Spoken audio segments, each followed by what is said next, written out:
မင်္ဂလာပါကျွန်တော်တို့ TikTok software ကိုကျွန်တော်တို့သုံးတဲ့အခါမှာကျွန်တော်တို့၄လိုမျိုးဖြစ်နေတယ်ဆိုရင်ကျွန်တော်ပြောသလိုမျိုးလေးလုပ်ကြည့်လိုက်ပါနော်။ Okay ကျွန်တော်တို့ကနေပြီးတော့ TikTok software ကိုတွားလိုက်မယ်။ပြီးလို့ရှိရင် profile ကိုထောက်လိုက်မယ်။ပြီးလို့ရှိရင်ကျွန်တော်တို့ setting တွေကိုတွားမယ်နော်။ဒီမြင်းသုံးချောင်းလေးကိုနှိပ်လိုက်မယ်။ပြီးရင်ကျွန်တော်တို့ setting ရဲ့ privacy ကိုတွားမယ်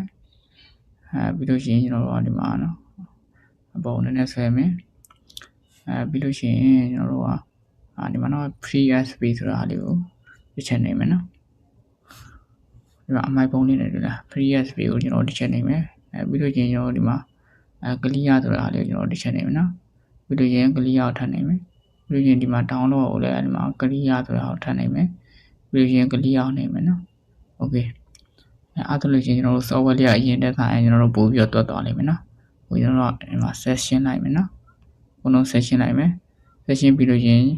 ဟိုကျွန်တော်တို့ TikTok တွေကိုပြောင်းဝင်လိုက်လို့ရှိရင်ကျွန်တော်တို့ဘယ်လိုပြော